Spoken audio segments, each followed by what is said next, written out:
แล้วสิลงไปสวรรค์มื้อนี่ไปอันอย่างนี้เขาบอกว่าแล้วอยากไปเบิ่งแน่นชำนี้ในครอบครัวนี่เนาะเมียเมื่อนี่ ซ้ำนี่ยัง อันชำนี้เครื่องในเฮือนนี่แหละมันสิเป็นน้ำตัวใดน่ะหนา มันผิดตัวใดมันบ่ แล้วเอาเมียนั่นมันก็เมื่อแล้วนี่วันจักเท่าใดคนแหละมันแล้วมันเป็นน้ำตัวใดในครอบครัวนี่คันว่าพอทิ่มก็สิไปทิ่มเนาะ แม่น อันโตบ่พาเป็นเฮือนนี่ มาแล้วบ่เป็นครอบเป็นครัวเนาะ เขาตีวานอันคาถาใช้นนเดียวเนาะก็ไปพากน้ำยาคูยาถ่านเลยเด้นี่มันยังอยู่อีกบัดเอาอีนี่มานี่เอาตัวนี้ไปพากเลยเอาอีนี่มาแห้งบ่หึงแล้วจะ8มื้อเมื่อแหละเสียเงินตั้ง กับทักทายสบายดีและสวัสดีเด้อ FC ฮักแพงกันเบิดทุกคนเนาะมาพบพอกับซัมเมอร์มื้อนี้กับพี่แดนได้เดินทางมาหาทางตุกอนเนาะก็เป็นเวลาค่ำแล้วพ่อแม่พี่น้องเอ้ยทางซัมเมอร์เองก็ได้มาหาตุกอนมาอัปเดตให้พ่อแม่พี่น้องเบิ่งเนาะเผื่อว่าตอนนี้ตุกอนความหักเพิ่นเป็นจังไดหลังจากหาผู้แสกผู้สาวเนาะสิมีข่าวดีไวๆนี้บ่หรือว่าสิมีลูกมีแฟนมีลูกมีเมียไวๆนี้บ่เนาะทางซัมเมอร์เองก็สิได้เข้าไปหาทางตุกอนกันเด้อเนาะเพื่อบ่เป็นการศึกษาเสียเวลาทางซัมเมอร์เองก็สิได้เข้าไปหาทางตุกอนกันเนาะ ถ้าว่าทางซัมเมอร์นี้เฮ็ดผิดพลาดประการใดขอโทษขออภัย FC เด้อเนาะก่อนอื่นทางซัมเมอร์เองก็ฝากกดไลค์กดแชร์ให้ซัมเมอร์แน่เพื่อเป็นกำลังใจให้ซัมเมอร์เฮ็ดคลิปต่อไปเนาะตอนนี้ก็มาฮอดหน้าเพิ่นไปที่เพิ่นเนาะทางซัมเมอร์เองก็สิได้ขอตัวเข้าไปหาทางเพิ่นก่อนเนาะโดย ย่านว่ายังบ่อยากกินเนาะ มีผู้เฮ็ดก็เฮ็ด ข้าวแรกในตู้อันนี้นะซัมเมอร์ซื้อนี่มาให้ แม่นว่านั่นดอก ยังวะบ่แม่นขัวผัก ประตูไปนั่งไปเมื่อยืนในประตูเลย เนาะ โทรใช้น้องชายเราเอามาให้บัตรนี่ไปอันเฮโนไปชื่ออันยาขะหยาว่ะ ป้า บอกเพิ่น บ่าวสิลัดหาเฮ็ดมื้อเช้านี่ๆปู่เฮ็ดปัว มา มึงยังขูดตีนเดี๋ยวตาบ่าวสิลัดเดี๋ยววันนี้ แทงขมวนพุ่นแม่นต้นใกล้ บ่เหลื่อมตาผู้เว้าดอกแม่นผู้ได้วิวแม่เหลื่อมตา เอาชื่อๆเนี่ยอันผู้หางเมียให้นั่นแต่เป็นพันหักบ่พอสิได้ก็บ่พอกระบวน บ่ เอาคนมาหลอกลวงเอาเงินเอาคำซื่อๆบ่เชิญมันคักบึดจนเบิดเงินเบิดคำจังนั้นมันสิบ่ทนหน้าฮดบ่ทนเฮือนเพิ่นสิแต่งเมียน่ะ โอ้ยบ่เบิดดอก จังว่าสิไปบ้านมาแต่พูดเลยสิไปธาตุโพนนี่สิไปบ้าให้มันบาปมันเว้นมันนอนจื้อของมันอยู่ฮะ ว้าวได้นอน เกินมาอะไรได้สิบ้าปานนั้นผู้ใดบ่แม่นว่าธรรมดาเด้มันมาขายตั๋วมันขับ คนนี้ครับตัวเนาะ มาตั๋วเอาห้องบ้านห้องเมืองห้องอันนั้นโอ้ยแค่เป็นชื่อของกินก็กินบ่ทันได้ครึ่งเบิดแหละหมาเอาไปกินนะนี่น่ะของเฮาชื่อเป็นคนดอก คิดแล้วผู้ว่าเมื่อปะ ประตูไม่ภูมาหาอยู่มื้อนี้ประตู ฮะ มีภูมาหาอยู่ บ่มีไผนะมามื้อนี้ อืม มีอยู่พวนโทรมาหันกะค่อยว่าบ่ได้อยู่ว่ามันก็บ่ได้มา อย่ามาถ่ายคลิปประตูนี่บ่ ผู้หญิงผู้ชาย ผู้ชายมอนน้อมนะกับผู้ขึ้นไปเมืองพีนชิปนอันเมืองนองผู้ใดหมอน้องกับอันหมออันนั้นไปโทรมาบอกกับหมอนพร โดย ไปแล้วอยู่พุ่นเดี๋ยวนี้อยู่บ้านป่อพุ่น บ่ใช่ว่าเพิ่นยากงัวใช่ประตู โอ้ยบัดอยากไปนะมันก็บ่ได้ยากหยังแหละคือข่อยนี่แหละคือเพิ่นนี่ก็ว่ายากแล้วบื้นฮักพุ่นฮอดนาเชงพุ่นบื้น ป้า คันว่าอยู่ดีมีแห้งนั่นมื้อฮื้อน่ะฮอดปะน้ำแข็งกระมวล โอ้ ค่อยไปนะค่อยก็ยากอยู่แล้วครับบัดค่อยอยากไปแล้วค่อยก็ไปให้ร้านค่อยเอาเบิ่งให้ หมดเวลาไปแล้วเนาะ มาแรงมากเขามานอนลูกมันแล้วนอนสองคนอันนั้นน่ะยาเขาอยู่ใกล้ อืม ไว้มันสมมุกสมใจตัวเองแนวใดมันม่วนสิไปโลก ยังก็หา บ่ได้ฆ่าไผ ว่าหาความสุขใส่โตเนาะ อืม นี่เฮาก็หลายแล้วนะใส่โตหาเฮาก็ เฮ็ดจังไดล่ะไปตามมันนี่ล่ะ ไปตอนที่เฮายังไปได้นี่แหละใช่ก็ มันยังดอก แม่นแล้วประตู ไปก่อนตามมัน ไปเล่นไปหัวหาความสุขของเฮาความสุขนี่บ่มีผู้ใดหาให้เฮานอกจากหาเอง โอ้ความทุกข์ความทุกข์หาเอาเองเบิด หาเองเบิดตัวนี้ บ่มีดอกไผสิหาให้ไผได้นะ อืม มีแต่หาเอาเองเบิดนั่นแหละยังก็ดีคือว่าตั้งแต่ บ่เล่าแต่ความชุกความนั้น แต่เข็มยิบผ้านี่ก็ยังหาวเองไผสิหามาให้เฮากันของหาให้เฮานี่มันบ่มีเว้นจากแต่ทานเขาทานน่ะคือเฮาอันไปอันใส่บาตรใส่พวกยามครูยามชานี่แหละ อืม เป็นของทานเฮาอันนั้น หยิบน้ำเลยว่าเฮ็ด ยังกันแล้วแต่ เห็นบ่เพิ่นเว้าอันเด็กน้อยย่างไปใกล้ยามครูอันจะไปใกล้บาปได้บาปเด้โตบาปได้อันยามครูไหนถ้าไปชูนไปต้องอันบาปโลใด น่ะ มันอยู่ในหั่นใดช้ำไปสั่งใดอยู่ไปใกล้เพิ่นลูกควักเอาลูกมาบาปได้อยู่ไปใกล้ยาครูยาทานได้ อืม แค่เข้าไปใกล้ยาครูยาทานครับตัวบุญแล้วเขาจะว่าสิไปเว้าเพียงบาปได้ว่า ยังได้บุญเนาะ มันเว้าบ่ถึง พระเจ้า อันผู้ท่วงนั้นบ่ถึก คือ เนาะ กันกับดูครับขี้ข้านนั่นแหละ อืม ดูมันเป็นอันใดขี้ข้านมันเป็นได อืม คันคนบ่ไปใช้นอนอยู่อันบ่ไปบ่ลุกบ่ไปนั่นอันนั้นคนขี้ข้านเขาอะ อืม กันว่าผู้เฮ็ดผู้สร้างผู้เฮ็ดกับผู้บ่เฮ็ดบ่คือกันไหน แม่น เห็นบ่ไปเบิ่งลายมืออ้ายกับน้องหมอแม่นบ่โมโหนหมอถอยเก่งขนาดแล้วหมอนั่นหมอหนนั่นไปแล้วก็หมออ้ายนี่เข้าไปเบิ่งบัดนี้หมออ้ายนี่เข้าไปเบิ่งว่าเจ้านี่นับมือสิถูกใจว่าฉันน่ะ ๆ ทุกข์กะลีรอแล้วว่ะโอ้ยบัดเมื่อแต่หมอหนหมอถอยเลยจะมาย่านถูกเนาะจะมาเฮ็ดว่าฉันเฮ็ดให้เฮ็ดได้หยังก็คืออันแหละอันนั้นแหละความถูกนั่นถูกในหันเพิ่นว่าเพิ่นเห็นเลยเด้ อืม เนาะ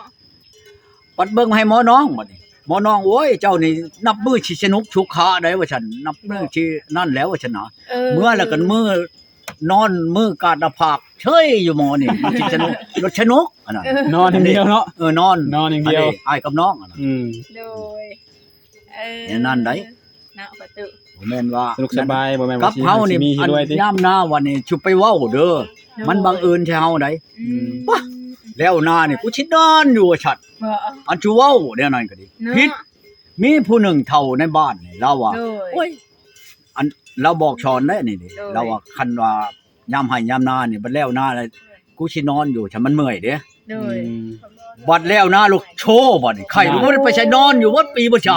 น อน เด้ ทำเว้ารถเนาะ มันบังเอิญใช่เจ้าเด้ แม่น ตัวนั้นน่ะมันแม่นโลดเด้บัดนี้ เอ๊ะที่ไปที่มาเขาว่าก่อนค่ะระวังเนาะมันคล้ำว่าสิ ท่านได้จังหวะคลำแน่เรื่องความเว้านี่ได้ เนาะ อืม โดย เอา แม่นแหละประตู เป็นโทษเนอนความเว้านี่ก็หลายเลยได้ เนาะ เป็นร้อยพันคนเลยได้เรื่องความเว้าได้ อืม เอ้าเว้าคือจะเว้าขออนุญาตนำหมู่เจ้าเนาะ โดย อันผู้ชายผู้จังให้ปากนั้นโอ้ยกูอยากเฮ็ดอีนั่นเด้เพิ่นว่า มันอย่างงี้มันหมายหัว แน่ เออ เจ้าบ่เป็นหยังเพิ่นว่าข่อยไปแต่ข่อยว่าจะเฮ็ดข่อยนั่นเด้บ่อนมัน เนาะ เคาะนั่น นี่แห เคาะ ละ ปา เขา ก จักบ่ได้บายใช้เงินไปแสนเป็นล้านเนาะคือคำเว้า นั่นยังปากอย่างคนเฮาไป อืม เป็นตาเฮ็ดแท้ๆได้เรื่องปากเรื่องเว้า เว้า อันนั้น สิว่า เพิ่นยังว่า ก็เบิ่งเนาะ อันอยู่ผู้เดียวระวังแนวคิด อยู่มิดว่าว่าจ๋าเฮาอยู่หัวมิดหัวอันนี้เฮาต้องระวังความเว้า แม่ เราว่าจ๋านั่นน่ะแล้วเชื่อจักเว้าหยังก็เว้าไปซั่นแหละผิด โดย อยู่ผู้เดียวนี่ระวังแนวคิดบ่คิดมันบ่ได้คิดจนสิอุ่นเอียนใดคือข่อยนี่อยู่ผู้เดียวนี่คือหนึ่งเป็นล้านๆความคิดบ่แม่นธรรมดาเด้โอ้ยมื้ออื่นกูสิไปหันกูสิเอาอันนั้นกูสิได้อันนี้ อืม โดย บัดตื่นมาเช้ามามันบ่ได้ชักคือแนวเฮาคิด เนาะ จักซี่ใด แม่นอยู่ แม่นอยู่เนาะประตูเนาะ พาประตูออกมาแม่นเบิดเลย อันนั้น ถึกแล้วประตูไว้ถึกแล้ว จังว่า และ คือมันนี่ละร้อยพันคนมาถึงผู้เช้าก็ถึงผู้อันนั้นแหละผู้นั้นก็สิเอาบ่ค่อยนี่ อืม มันเปิดกล้องมา โอ้ นี่ค่อยนี่งามสิไล่ก็เอา อืม โอ้ยว่าเอาก็แม่นอยู่แล้วย่าน้องย่าหลานเอ้ยว่ะเดี๋ยวเอาก็ดีก็บ่ว่าบ่ติบ่ทานดอกเรื่องการเอาเอาแต่ว่าไปเห็นว่าผมตาค่อยนำมันแม่นคนน้อยคนนั้นหนุ่มได้ว่ะ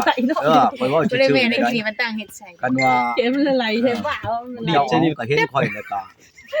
เห็นบ่ค่อยไปวานนี่ โดย ค่อยไปวานนี่ โดย ความเว้าน่ะกับรูปอยู่ในอันโทรศัพท์น่ะก็พอเบิ่ง เอา เนาะ เบิ่งกันเหรอ มันไปเบิ่งกระโตคนแล้ว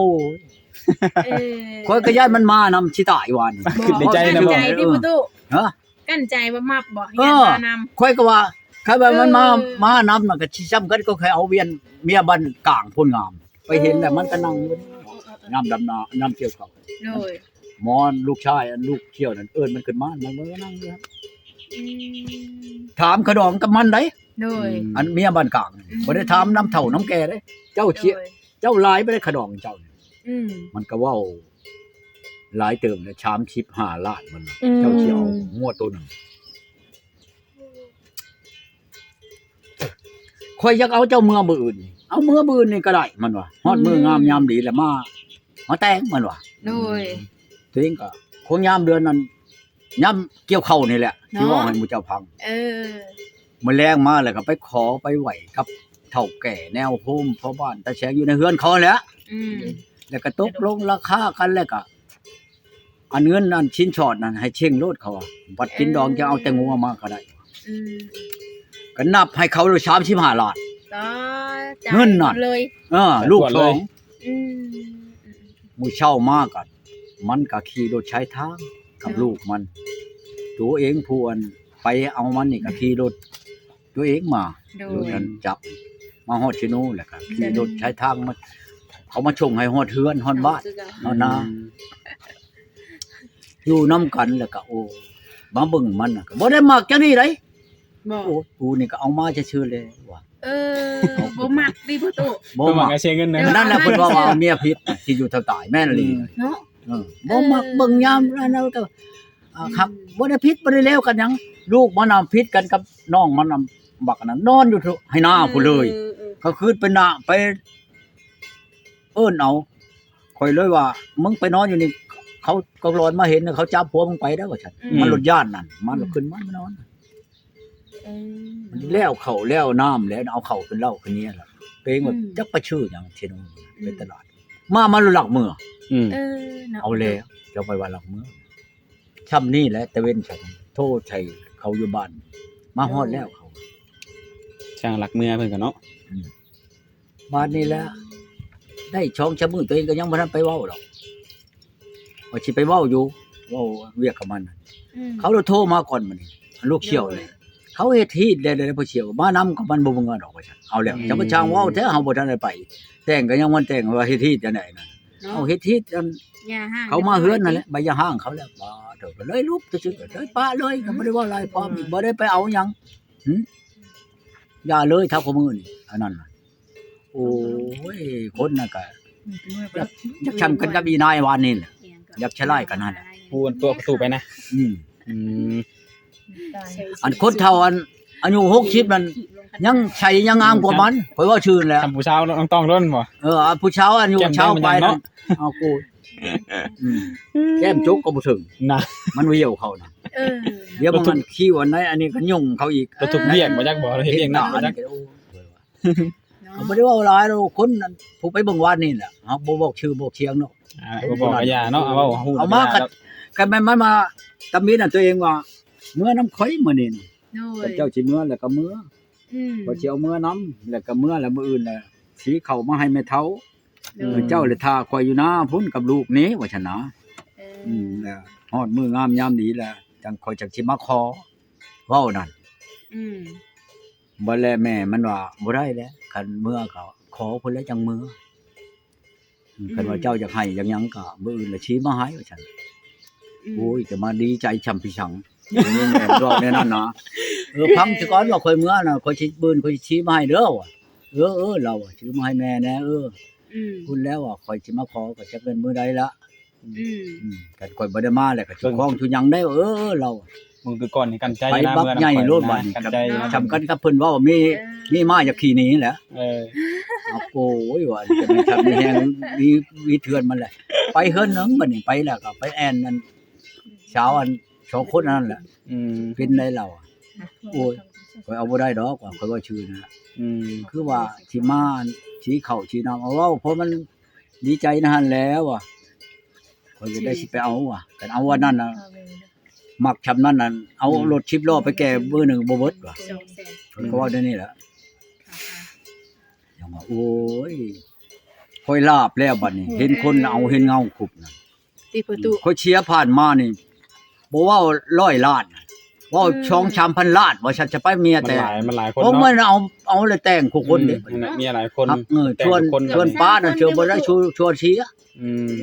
ป้าน่ะบ่ได้เชียร์น้อยคนเลยได้เชียร์นั่น โดย เมื่อชื่อคันแต่งนั่นค่อยจังว่า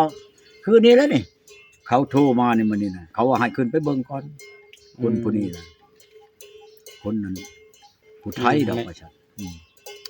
แทงนี่ก็คือสิบ่ลวงหลายดอกว่าซั่น แต่ประตูอย่าไปเบิ่งมาซั่นอันนี้ บ่ได้ไปพุ่นละมื้อจัก2 3มื้อเพิ่นจังสิไปนี่ เบิ่งกันเบิ่ง มันนั่น เนาะ เป็นลูกหล่าหมู่แหละครับ แต่คนสุขภาพบ่เพียงพอปานใดว่าซั่นหากไปได้เฮ็ดดำให้ดำนาก็ได้อยู่ว่าซั่น หากมันย่างขี้ร้ายหากคนงาม โอ้ นะคนน่ะงาม งามแต่ว่าเสียท่าย่างมันบ่ เสียแต่ ย่างเนาะ ย่าง อืม ย่างมันอยากแปลว่าย่างวาดไปวันหนึ่งนะหาอยู่หากินอยู่ใช้ก็ไปได้ไปฮอด โอ้ สินะแหละมาเบิ่งเรื่องอันที่เขานี่ก็สิบ่รวงหลายดอกว่าซั่นถามว่าอายุมันหลายไปอายุคือว่าชาวปลายนี่แหละ โอ้อายุน้อยอีเด้เนาะประตู อืม ถ้าคือเขาบอกว่าแล้ว อยากให้เขา บัด ส่ง ย่าง มัน ลูกอ่ะ อันนั้นรูปส่งหยังมันมาให้เบิ่งเขาว่ามื้ออื่นก่อน แบบหากินหยังก็ได้นะแต่บัดย่าง แต่ ที่ ว่า ได้อ มื้อย่าง นี้ นั้น บ่ไปเบิ่นนี่ คนขี้ไล่เลยอยู่นำเฮาดนๆเนาะ คน จ้า ดุ งมันก็บ่เมื่อเขาเอาน่ะ แม่น คนผู้นี้น่ะแล้วโลด แม่นแท้หาเอาคน แล้ว มาเปิดกระเจ้ารักมื้อเนาะหาเอาคนมา แต่สิลงไปสวรรค์มื้อนี่ไปอันอย่างนี้เขาบอกว่าเลยอยากไปเบิ่งแน่นชำนี้ในครอบครัวนี่เนาะเมียเมื่อนี่ ซ้ำนี่ยัง บ่ อันชำนี้เครื่องในเฮือนนี่แหละมันสิเป็นน้ำตัวใดน่ะหนา แบบมันผิดตัวใดมันบ่ แล้วเอาเมียนั่นมันก็เมื่อแล้วนี่วันจักเท่าใดคนแหละมันแล้วมันเป็นน้ำตัวใดในครอบครัวนี่คันว่าพอทิ่มก็สิไปทิ่มเนาะ แม่แต่ อันโตบ่พาเป็นเฮือนนี่ มาแล้ว อัน บ่ ว่า เป็นครอบเป็นครัวเนาะ เขา มา เขา พุ่น ตี ล่ะ วานอันกระถาชายนนเดียวเนาะก็ไปพากน้ำยาคูยาทานเลยเด้นี่ มันยังอยู่อีกบัดนี้เอาอีนี่มานี่เอาตัวนี้ไปฝากเลยเอาอีนี่มาแห้งบ่หึงแล้วจะ8มื้อ เมื่อแหละเสียเงินตั้งชาวจำ10ล้าน หรือว่าผักบ่เบิดบ่ประตู ยังอันนั้น ต้องคือประตูว่าแหละไปนะเบิ่ง มื้อนี้แต่ว่าบ่อายลีแล้วนี่ อืม อันโทรไปนั่นเขาดอกโทรมา อืม เอ้าคันลูกชาวตีนั่นตัวเองก็เว้าในนี่แหละ โดย แม่เฒ่ากับลูกชาวกับอันคนที่อยู่นั่นอยู่นํกันนำมื้อนี้นะเอาแม่เฒ่าน่ะเขาสิเอาแม่เฒ่านั่นรู้แล้วบัดนี้น่ะแม่ลูกชาวอยู่บ่ได้แล้วสิเอาแม่เฒ่ามาอยู่นำโอ้เจ้ารถเอาทั้งลูกเอาทั้งแม่เอาเบิดนั่นว่ะ ลูกชาวทนบ่ได้สิเอาแม่มัน